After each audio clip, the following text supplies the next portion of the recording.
கோவை மாவட்டம் மருதமலை பகுதியில் பிளாஸ்டிக் பொருட்களை உட்கொண்ட யானை உயிரிழந்த சம்பவத்தில் அப்பகுதியில் உள்ள குப்பை கிடங்கை அகற்றி வேலி போடக்கூடிய பணி தீவிரமாக நடைபெற்று வருகிறது.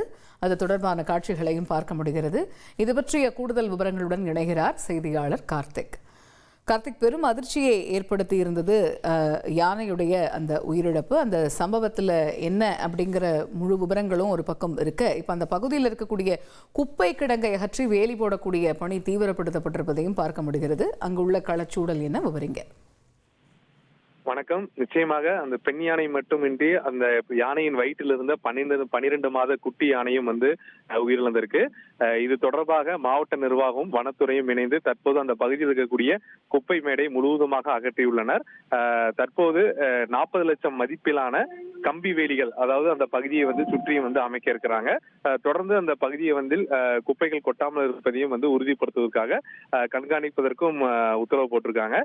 வனப்பகுதியை ஒட்டியுள்ள பகுதிகளில் நிச்சயமாக இது போன்ற குப்பைகள் கொட்டக்கூடாது என்று மாவட்ட நிர்வாகம் சார்பில் அறிக்கை விடப்பட்டிருக்கு. இந்த சூழல்ல இன்று அந்த யானையுடைய பிரேத பரிசோதனை ஒரு பக்கம் நிறைவடைந்து யானையின் உயிரிழப்புக்கான காரணங்கள் தெரிவிக்கப்பட்டிருக்கு. யானையுடைய வயிற்றுல அதிக அளவுல அந்த பிளாஸ்டிக் குப்பைகள் இருந்தது பெரும் அதிர்ச்சியை ஏற்படுத்தியிருக்கு. மேலும் மற்ற யானைகள் இருக்கக்கூடிய அந்த பகுதியில் செல்லக்கூடிய யானைகளுடைய சாணத்திலும் இந்த குப்பைகள் இருப்பதாகவும் தகவல் வெளியாகி இருக்கு. தொடர்ந்து இந்த சம்பவத்தை கண்காணிக்க வேண்டும் என்று வன ஆர்வலர்கள் கோரிக்கை விடுத்திருக்காங்க. தகவல்களுக்கு நன்றி கார்த்திக்.